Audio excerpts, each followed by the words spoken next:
Yo guys, and welcome back to the channel. So today I want to talk to you guys a bit about Aion 2. This is a game that I've talked about before. I played it during the first day of its initial launch in the KR and Taiwan version, and I really actually enjoyed the game a lot. Unfortunately, at that point, they made the monetization even worse even on day 2 of the launch, and so I didn't end up sticking with the game. But with the global release coming out very soon, coming up in September, I wanted to take a second look. And recently, they actually made some changes to the monetization system that I think is worth talking about. And so I've rediscovered Aion 2. I've been going back playing through their new growth event, and I wanted to give you guys an idea about kind of what my experience was like, the things I'm enjoying, the things I'm not enjoying, and why I truly believe Aion 2 deserves at least a second look. So let's go ahead and jump on into it. Now, I think the best thing they've done for the game so far is actually removing one of its subscriptions. So if you didn't know, previously Aion 2 had 2 subscriptions at $15 a month, and so that was a $30 a month subscription cost, which is significantly higher than we've ever seen in like any MMO. That factored with the actual pay to win elements in the game, and so naturally,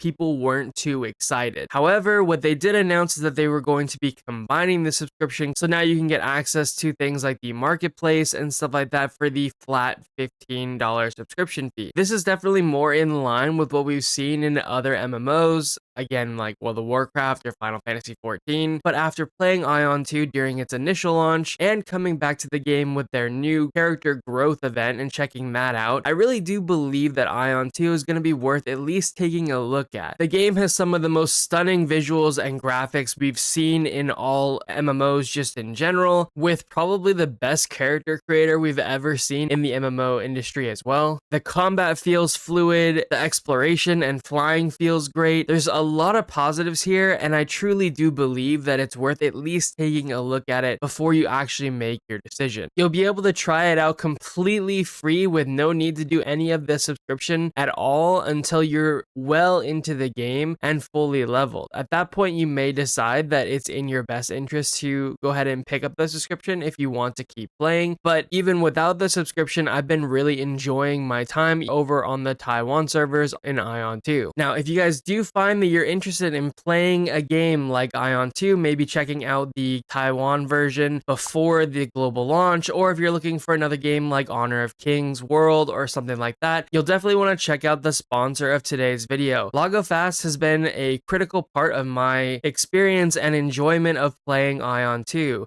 If you didn't know, if you're playing an overseas game like that, you would need some kind of VPN, not just to be able to play in that region, but also to be able to actually enjoy the game. Previously, when I played Aion 2 at launch, while the VPN that I did use did make combat a little more smooth, I still often had issues where it was impossible to dodge mechanics. But that hasn't really been an issue for me at all since I've started playing it again using LagoFast. Their connection speed is significantly better. Now, typically, even playing from the West Coast to playing on the East Coast for games like Lost Ark or other games, I usually have anywhere from like 70 to about 90 ping. But when it comes to using LagoFast and playing all the way on the Taiwan server, I only have between like 100 and 130 ping, which is pretty significant given how much further that distance is. While LagoFast does give you access to much faster networking speeds, it also does give you access to a third-party DPS meter that they've built specifically for Aion 2, and I found that it's been extremely handy to be able to go and look at the details and information about which skills are doing the most damage. And if you're ever trying to optimize your damage, you would know that that's going to be a big part of it. LagoFast is incredibly easy to use. All you have to do is open the program, find Aion 2, and hit boost, and it will automatically configure the route for you to give you the best ping possible. Download LagoFast today and check it out for yourselves. Highly recommend it. If you are interested in checking out LagoFast, make sure you use my exclusive link as well as my discount code for 30% off, both in the description below, so check that out. Thank you to LagoFast for sponsoring this video, and back to the video. As with every game on the channel, combat and gameplay are going to be the #1 most important thing for me on why we cover a game. We've covered games like Lost Ark, we've covered games like Wuthering Waves, and the reason for that is because the gameplay is so phenomenal. Aion Aion 2 is right up there. It's a bit different in how it actually works and does appear to be more simplified, but the overall gameplay is very, very good. While it might look like you only have access to a handful of abilities, many of these abilities either have chain skills or interact with other skills upon doing certain conditions. So in this case, for example, the simplest one that the class that I play, which is the assassin, has access to is whenever I get a critical strike, I'll unlock the ability to use my E skill. So you'll see me use it very, very often. And while that one might be a really simple version, there's other skills that work in a little bit different ways. So if, for example, I go to stun a target, I'll get access to another ability. If I use one ability and then I use it again, it actually gives me a chain skill. It turns into another ability. So the fact that these abilities do chain together and kind of work together pretty seamlessly allows you to weave them in a variety of different ways. And so you can kind of create your own combos by doing this. All of these skills, by the way, have specific like talents, or I guess you could say tripods if you're used to like Lost Ark gameplay, that change the skills, and also some of them allow them to interact with other skills. So for example, one of my abilities has the ability to rotate enemies, which allows me to attack from behind, but also can stun them and allow me to use my abilities that are related to stunning enemies. The point being here is that combat actually does have a pretty good variety.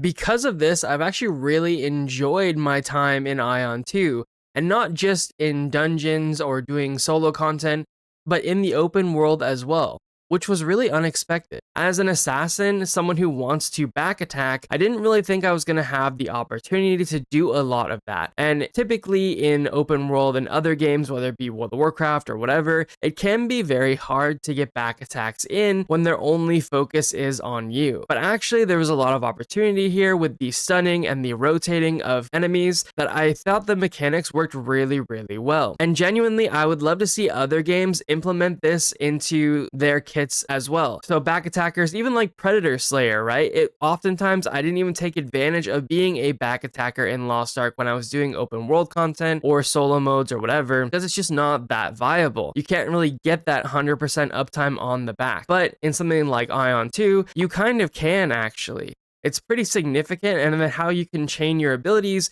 again plays a big role into that. Now, when it comes to the dungeons and like solo activities, I've actually really enjoyed the solo mode boss fights. I do feel like the assassin is way stronger even before I ended up getting some of the growth event gear than my previous character was. The assassin feels quick, it feels agile, it just feels like it just pumps a ton of damage, and that's been a really fun experience so far. And honestly, the boss fights, as I leveled up and got into higher level dungeons, it was kind of cool seeing the boss fights have more mechanics. Now, every once in a while, because I have the Makoko status, I do have somebody who just comes in and just one-shots the boss for me, so that's just kind of a thing, but it's nice that there's at least an incentive for those players to come back and help new players. But overall, I've really been enjoying the solo bosses that I've been able to do throughout the main story quest line, and I'm looking forward to seeing what bosses are like in the future, either in higher level dungeons or, you know, getting into the raids as I get a bit higher in level. Now, I do briefly want to talk about the growth event and kind of why I've been liking it so much. So in the growth event, there's a couple of passes in particular that allow you to skip some of the open world content. And there are other items that allow you to skip things like gathering the pets. And while that might be something that's really fun to do for some players, for me personally, that kind of horizontal content that locks like skill points and talent points and stuff, I feel like is not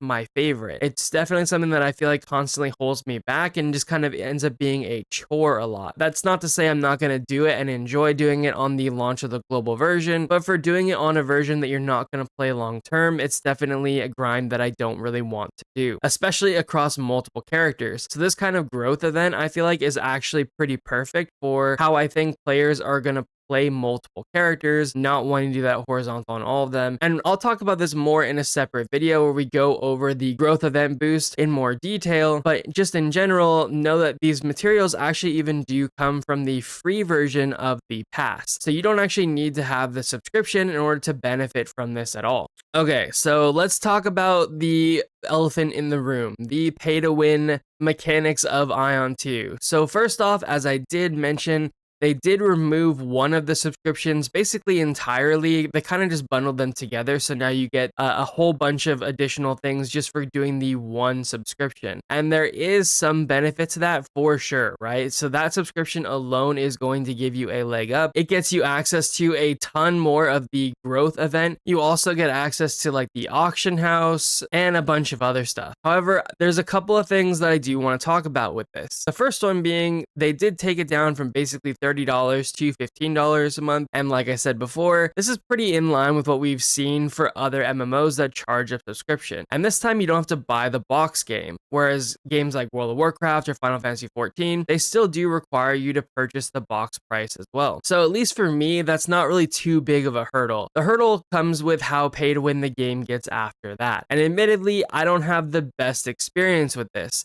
So far, I have been exploring what it means to have the subscription in the KR version, which does give me access to those growth events. And while that does seem nice, it doesn't seem like it's 100% necessary, but again, it's really nice. Having already seen some endgame players, I do kind of feel like I'm pretty sure the game is going to get to that like Lost Ark level of pay to win, where the gap between paying players and free to play players is going to be pretty large. Now, I don't know that for sure, but I feel like that's probably where this is going. And if it isn't there already, it's likely to get there at some point in the future. But I ultimately don't think that that's a reason why you shouldn't play a game. I think that as long as a free-to-play player can make relatively decent progress and play and do the content in the game, then I think that that should be at least enough for players to take a look at it and not just write it off as a pay-to-win only game. You can enjoy pay-to-win games, even as free to play. In some cases, I've oftentimes had the most fun playing pay to win games as a free to play because it can be fun to see how close you can get to them through like optimizing your gameplay and other factors. Where it starts to not become fun is when the gap is too large. And it's not like I can just tell you a number and say, oh, well, as long as you're within 20%, it's fine, because sometimes it can vary pretty significantly. When you're trying to upgrade your gear, it's going to get significantly more expensive. And as players invest more and more money, they are going to get significantly stronger. Now, to what degree, I don't really quite know yet, but I'm going to continue this and kind of make this a series of where I play Aion 2 basically from now until the launch of the game, and then hopefully I'll have a pretty good idea of how that actually feels when the game actually comes out. And at that point, we can kind of make our decision on whether or not we want to be free to play,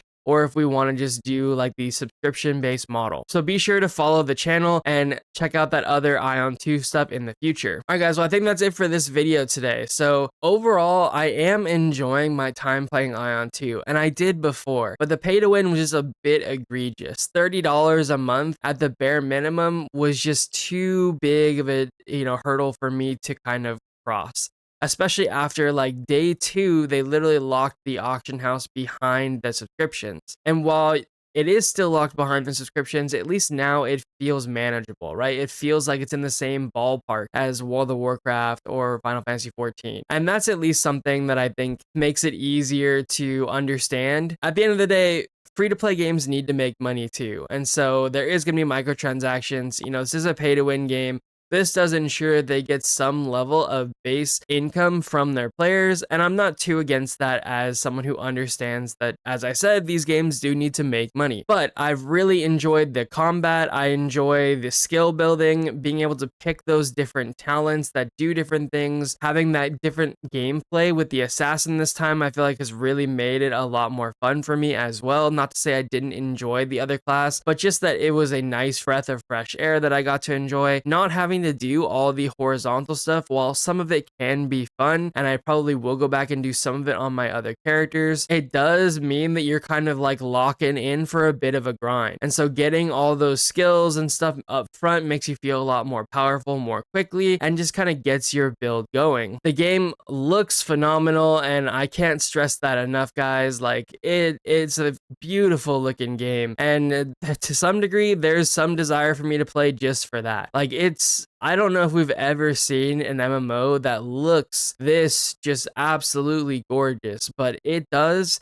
and I'm totally here for it. I love seeing the Unreal 5 gameplay for an MMO. It feels great, it looks great, and there's not really anything to complain about there. So overall, I'm actually really looking forward to the Aion 2 launch. I'm looking forward to covering Aion 2 more in the future, so if you're going to be looking at like what classes to play, or you want to know what the end game looks like, or you want to know how pay to win it gets, well, I'm going to be tracking all that here. So subscribe to the channel if you want to see more stuff like this. Like the video if you like the video down below. Comment down below if you guys have any questions or anything you want me to cover. If you have anything that you are interested in about Aion 2, let me know and I'll be sure to check it out. And then we'll make a video and talk about it. So I'll catch you guys in the next one. Have a good one, guys. Peace.